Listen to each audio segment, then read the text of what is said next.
Bob quickly stuffed his smartphone into his jacket pocket. Then suddenly, Lily said to Bob with a serious face, "Bob, why did you bury the baby in the mountain?" Hearing this, both I and Natalie stopped our conversation and looked at Lily, stunned. "What?" Bob's face turned pale. "What are you talking about?" Bob answered, flustered. "The baby I saw on your phone earlier," Lily said with a stern expression. "Show me the photos on your phone again." Prompted by Lily, Bob opened his photo album and showed pictures from their recent camping trip. "Not this one." Saying so, Lily quickly grabbed the smartphone from Bob's hand and swiped the screen. In an instant, Bob exclaimed, "Oh," and tried to take his phone back. Dodging Bob's attempt, Lily turned the phone screen to me and Natalie to show them the picture. It was a photo of an unfamiliar young woman. "She approached me first. She said she was having work issues and wanted some advice." Bob insisted he was just accompanying her because she asked him to. Thanks to Lily's mysterious ability, I came to know about Bob's hidden side. The reason Bob was coming home late and constantly looking at his phone late at night was this. I made Bob guide me to the mountain where the baby was buried. Holding the unearthed baby. I was heading to Bob's workplace a few days later. My name is Shelby Roberts. I'm 29 years old. I've been married to Bob for exactly a year now. Bob is a salaried worker like me and is also 29. I also work a full-time job and spend my days quite busy. My husband and I don't have any kids yet. I met Bob through a friend's introduction. After dating for several years, we got married last year. The wedding was truly touching. Bob helps with the household chores. He even cooks dinner once in a while. He's the perfect husband in my eyes. Marrying him, I felt truly blessed. About 20 minutes drive from our apartment, my older sister Natalie lives. Natalie is 3 years older than me and is already married with a 5-year-old daughter named Lily. Natalie and her family purchased a house where the three of them live. I adore my niece, Lily. Lily affectionately calls me Aunt Shelby and is very fond of me. Once, when I visited my sister's house, Lily suddenly told me, "Hey, when I was in Mommy's belly, I remember hearing your voice." "Huh?" I was genuinely taken aback. "Do you remember being in Mom's belly, Lily?"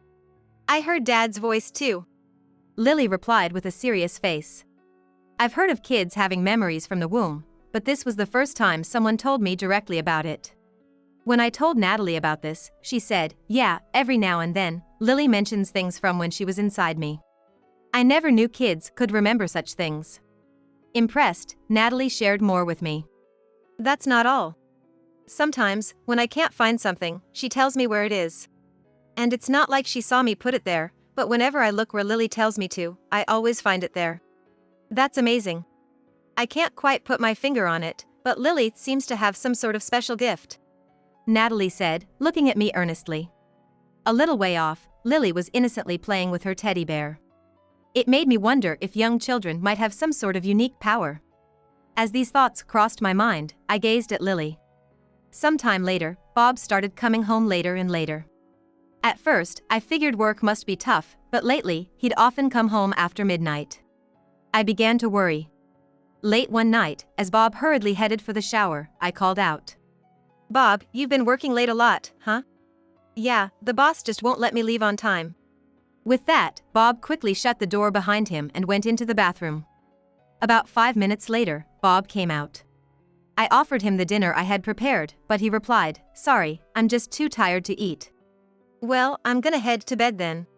Good night." It was already quite late, and I figured Bob would join me in the bedroom soon, given how tired he claimed to be.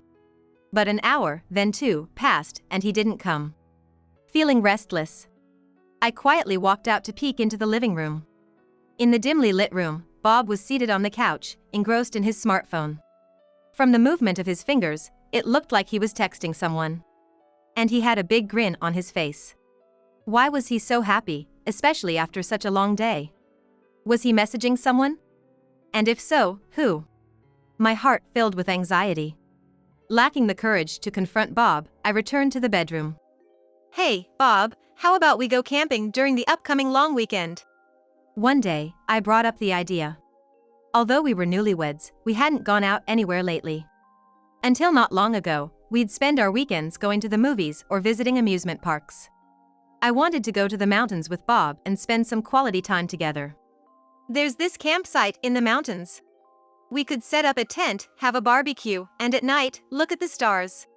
Sounds fun, right? Bob didn't seem too excited, but I really wanted to go. I believed he'd enjoy it once we got there. All right, fine. But what about the car? Ours isn't big enough for all the camping gear. When Bob mentioned that, I decided to consult Natalie. One day, I visited Natalie's place alone. I asked her about the car situation.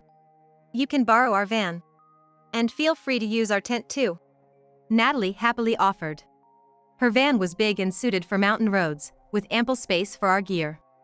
I thanked Natalie for her kindness. Thanks, you're a lifesaver. Take some time and relax together as a couple, it's been a while. While I was talking with Natalie, Lily overheard and chimed in, "Are you guys going camping? I wish I could go." That'd be nice, we should go with Lily next time. The day before our camping trip finally arrived, and I borrowed a car from Natalie's house and drove it home. The next day, Bob and I headed out in that car for a 3-day, 2-night camping adventure. Breathing in the fresh air, surrounded by nature, I felt truly rejuvenated. Bob seemed to be enjoying himself more than usual, with a big smile on his face. I'm really glad we decided to head to the mountains, even if it took a bit of convincing. As I chatted with Bob, that was what I thought deep down. But late that night, Bob, who was sleeping next to me, got up quietly and started using his smartphone. I pretended to be asleep. He spent about 2 hours on his phone. It seemed like he was texting someone. The same thing happened the next night. Then, on the 3rd day, we returned home from the campsite. It was around 4 p.m. When were we supposed to return this car? Natalie said if we bring it back tomorrow, it'll be fine. As I responded, Bob's excitement was evident. So, can I take the car out for a bit? Now? I was surprised. We had just come back from camping, and he wanted to go out again. I wanted to invite some local buddies and try out a big car like this. You're not gonna drink, right? I promise, no drinking. When will you be back? I'll make sure to be home before midnight. We're on vacation, it's okay once in a while, right? After some persuasion from Bob, I reluctantly agreed. Whistling a cheerful tune, Bob hopped into the car and left in high spirits. Even if they were local buddies, I wondered if they would all be available on such short notice. While pondering this, I spent a lonely evening at home. Just a few minutes before midnight, Bob came back. See, I made it home before midnight and I didn't drink, Bob said immediately upon returning. Then, he quickly took out his smartphone and started checking it again. Bob, you've been on your phone a lot lately, I said with a hint of annoyance. I'm just texting the friends I was with earlier. Saying this, Bob took his smartphone to the bathroom. The next day, Bob and I went to Natalie's house to return the car and tent. When we gave them some snacks we bought near the campsite as a thank you gift, Lily was delighted. Natalie invited Bob and me inside and made us coffee. Lily had become quite fond of Bob as they had met several times. Since Natalie referred to Bob as Mr. Bob, Lily had also started calling him that. Lily and Bob were sitting on the couch playing together, with Bob responding with a warm smile. Soon after, Lily requested to see the photos Bob had taken during the camping trip on his smartphone. While Natalie and I were chatting, she asked, How was the camping? Did you have fun? Yes, it was great. Thanks for the car and tent, they were a huge help. Suddenly, Bob said in a loud voice to Lily, don't touch it without permission. That's it, as he quickly took his smartphone away from Lily. Lily seemed to have fiddled with the smartphone. Nuh-uh, you can't touch things without asking. Natalie gently reprimanded Lily. I wanted to see more of Bob's photos, Lily said with a pout. Bob hurriedly put his phone back in his pocket. Suddenly, Lily said seriously to Bob, Bob, why did you bury the baby in the mountain? Hearing this, both Natalie and I stopped talking and stared at Lily in surprise. Bob's face turned pale as a ghost. What are you talking about? Stammering, Bob responded. The baby I saw on your phone earlier, Lily said with a serious look. Bob, show me the pictures on your phone again. Prompted by Lily, Bob opened his photo gallery to display camping photos. Not this one, Lily responded, swiftly taking the phone from Bob and swiping the screen. Bob, taken aback, exclaimed, "Oh," and tried to snatch his phone back quickly. Avoiding Bob's grab, Lily showed Natalie and me the phone screen. A picture displayed an unfamiliar young woman. She was holding a large baby doll plush, grinning widely.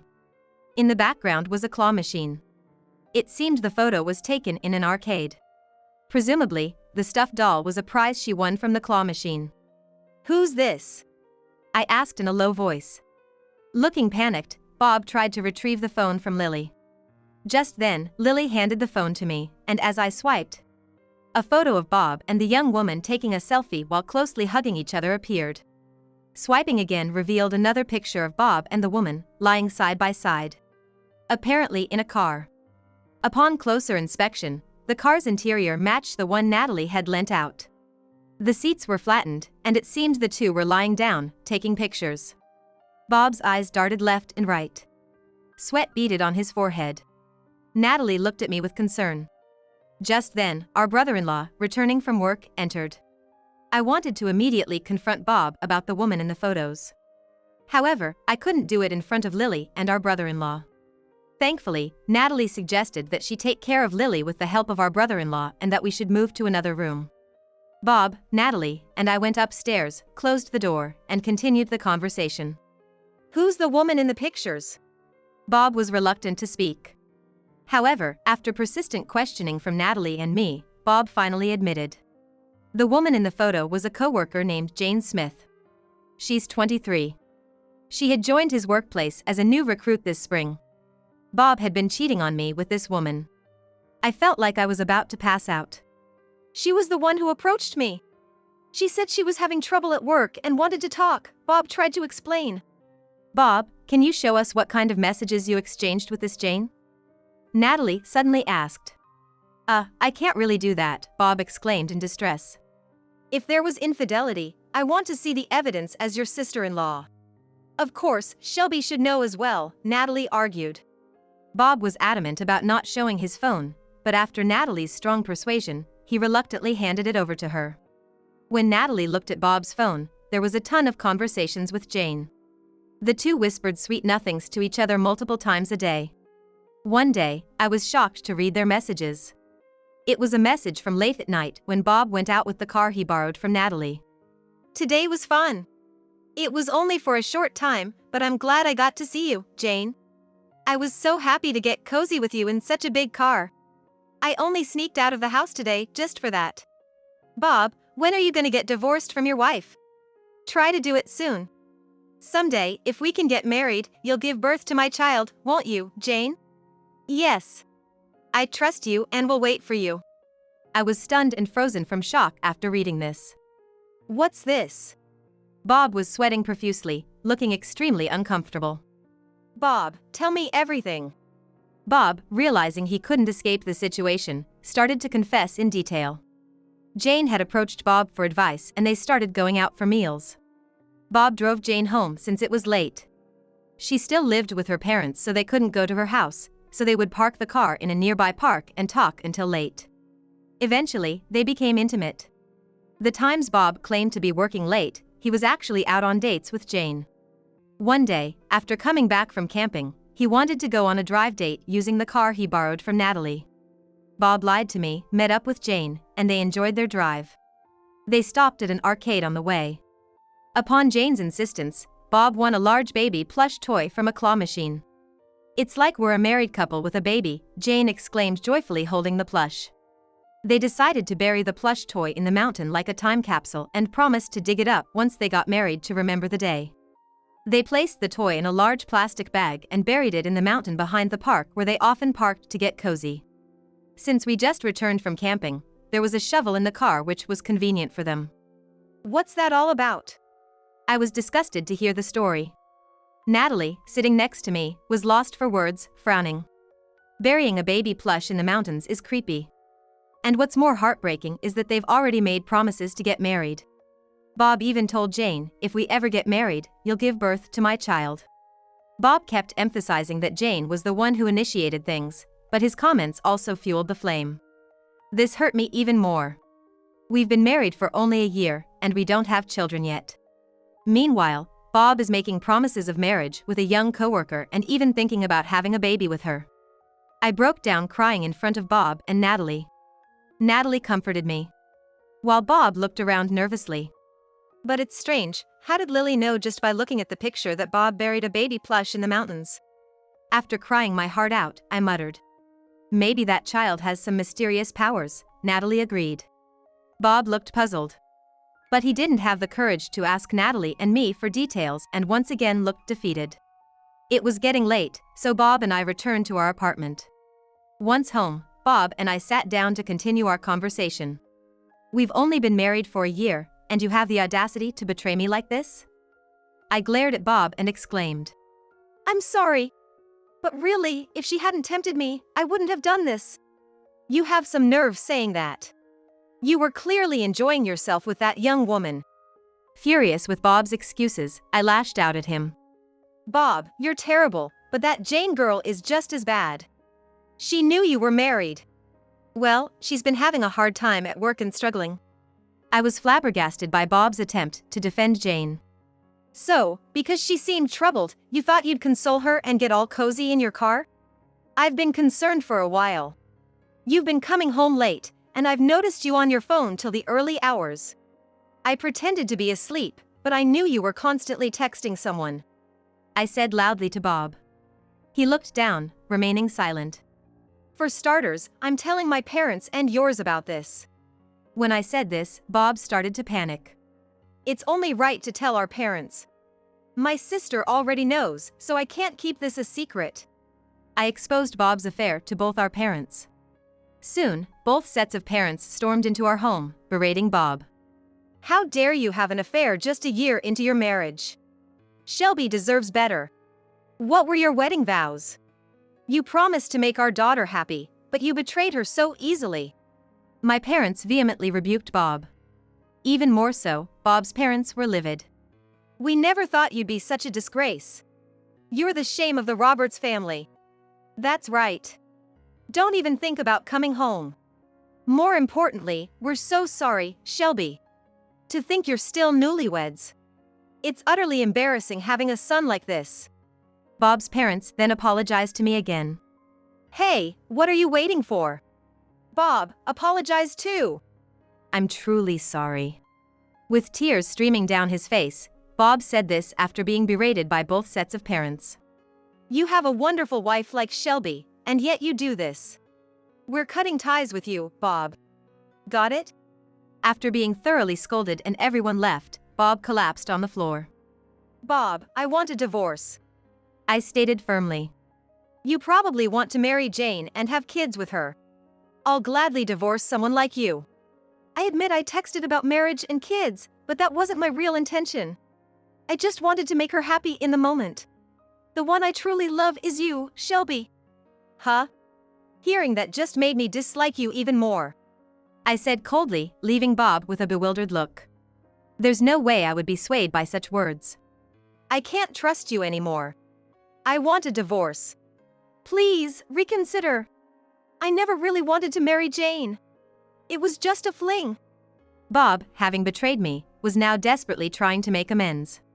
Can you show me where you buried the baby doll? The long weekend ended, and it was Bob's day to go to work. I had to work too, but I took the day off. Excuse me, my husband works here. Thank you for always taking care of him. I loudly greeted everyone as I entered the office building.